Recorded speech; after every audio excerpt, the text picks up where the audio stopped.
আমরা কিন্তু খুব ভরকায় গেছি যে আমরা কেন হেলিকপ্টারে তুলবো না গাড়িতে রেখে আমরা কি করব। ডাক্তারকে সঙ্গে সঙ্গে জিজ্ঞেস করেন, ডালিম পাঞ্চ করতেছে, ওকে কোনো মুখ দিয়ে ফেনা পড়তেছে এবং পালস নাই, এরকম একটা সিচুয়েশন। আসলে আমরা যারা কাছ থেকে দেখেছি, হ্যাঁ, আজকে ব্যাপারটা কিন্তু অনেক অকল্পনীয়। ক্রিকেটারদের সঙ্গে আমি দীর্ঘদিন কাজ করি, নিজে ক্রিকেট খেলছি, কিন্তু আজকের মতো এরকম ঘটনা, হ্যাঁ, এটা আমার এন্টায়ার কেরিয়ারে কিন্তু এরকম হয় নাই। হ্যাঁ, নিজের কোনো আত্মীয় স্বজন ক্রিকেট প্লেয়ার তো বটেই। সকালে টস করলাম, তামিম আসলো, রাফসান আসলো, দুই টিমের ক্যাপ্টেন।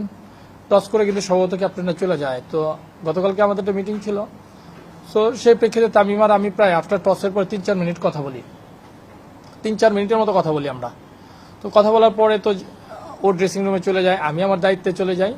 ম্যাচও কিন্তু স্টার্ট হয়। ম্যাচ স্টার্ট হওয়ার প্রায় এক্সাক্ট টাইমটা বলতে পারতেছে, আধা ঘন্টা 40 মিনিট পরে এনাম ফিজিও মোহামেডান স্পোর্টিং ক্লাবের আমাকে ফোন দিল, Tamim Iqbal feeling pain to his chest, so we want to shift him to the hospital.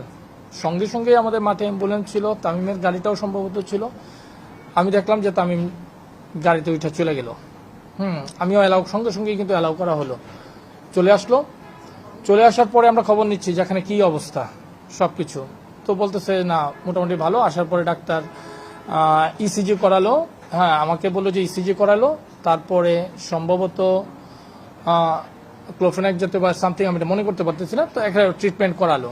Treatment করানোর পর যেটা আমি ট্রেনারের কাছে যেটা ডক্টরের কাছে যেটা শুনলাম যে ডাক্তার কিছুক্ষণ বলছিল থাকবার জন্য। তো তামিম নিজে থেকে বলতেছিল না, আমি ঢাকায় শিফট হতে চাই।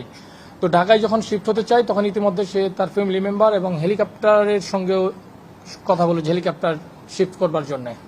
হ্যাঁ, ওই সময়টাতে কিন্তু আমি মাঠে, আমরা ডাক্তার, আমাদের যে বিকেএসপি ডাক্তার ছিলেন এবং আমাদের ডালিম ছিলেন ট্রেনার, তার সঙ্গে কমিউনিকেশন ছিল। সো পরে যখন হেলিকপ্টার আসতেছে শুনলাম, আমাকে হেলিকপ্টার ম্যানেজার ইনফর্ম করলো যে সম্ভবত হেলিকপ্টার এসে তামিমকে নিয়ে যেতে পারে, মোহামেডান টিমের ম্যানেজার শিপন ভাই। তো সঙ্গে সঙ্গে আমার ক্লিক করলো, আমি আমার গাড়ি যেটা ছিল এটা নিয়ে আমরা আসলাম 1 নম্বর মাঠের দিকে। তো 1 নম্বর মাঠের যে উল্টো দিকে যে আপনার রানিং যে ট্র্যাক রয়েছে, ওই ট্র্যাকে হেলিকপ্টার ল্যান্ড করলো, অ্যাম্বুলেন্সটা গেল, পেছনে আমার গাড়িটা গেল। যাওয়ার পর আমরা যখন কাছে গেলাম, কোনো প্রকার জ্ঞান নাই, অচেতন অবস্থায়। তখন ডাক্তার, আমরা কিন্তু খুব ভরকায় গেছি যে আমরা কেন হেলিকপ্টারে তুলবো না গাড়িতে রেখে আমরা কি করব। ডাক্তারকে সঙ্গে সঙ্গে জিজ্ঞেস করেন, ডালিম পাঞ্চ করতেছে, ওকে কোনো মুখ দিয়ে ফেনা পড়তেছে এবং পালস নাই, এরকম একটা সিচুয়েশন। তো ডাক্তারকে জিজ্ঞেস করেন, ডাক্তার আপনি ইমিডিয়েট সিদ্ধান্ত দেন যে আমাদের কি করা উচিত। বলছে আমরা যদি হেলিকপ্টার নিই, it will take lot of time, he will miss the treatment, একটা মেসিভ কিছু হয়তো, আমরা বরঞ্চ আবার এই হসপিটালে ফিরে যাই। সঙ্গে সঙ্গেই আমরা ডিসিশনটাকে কুইক নিতে হয়েছে, নিয়ে আমরা এই হসপিটালে আসলাম। আসার পথে রাস্তায় কোনো জ্যাম ছিল না। ট্রিটমেন্ট কিন্তু ডক্টর আর ডালিম দুজনে মিলে কিন্তু ট্রিটমেন্টটার চাপ দিচ্ছে, সব কোনো কিছুই না। আসার 1 মিনিট আগে বলতেছে, দাদা একটু মনে হয় কিছু রেসপন্স পাওয়া গেছে মনে হয়। তো এদিকে কিন্তু আমরা কত তাড়াতাড়ি আমরা আসবো ওইটার দিকেই কিন্তু আমাদের কনসেন্ট্রেশনটা।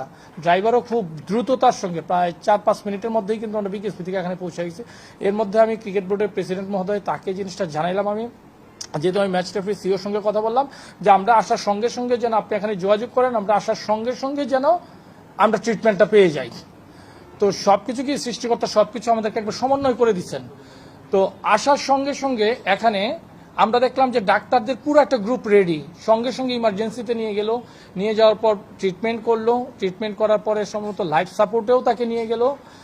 এক পর্যায়ে যখন সবকিছুই হচ্ছে, তখন তারপর তাকে ক্যাথোল্যাবে নিয়ে গেল। ক্যাথোল্যাবে নিয়ে গিয়ে কিন্তু সঙ্গে সঙ্গে এগুলো কাজগুলো কিন্তু ডাক্তাররা খুব প্রোয়েক্টিভের সঙ্গে, খুব ভালো। আমি মানে শুরুর থেকে তো ছিলাম, তো ভেরি অনেস্টলি বলি, আমি ম্যাচ রেফারি হিসেবে ছিলাম। হ্যাঁ, আমি যখন তামিমকে নিয়ে আসছি, আমি আর ম্যাচের দিকে কিন্তু সত্যিকার অর্থেই এটা আমি আর একটা ফোন দিয়েও জিজ্ঞেস করি না, বিকজ আমার কাছে মনে হচ্ছে প্লেয়ারের সেফটি সিকিউরিটি ফার্স্ট, আমার প্রায়োরিটি এটাই মনে হয়েছে, যে কারণে আমি এখানেই অবস্থান করছি। ম্যাচের ব্যাপারটা আসলে আমি কিছুই এখন পর্যন্ত জানি না।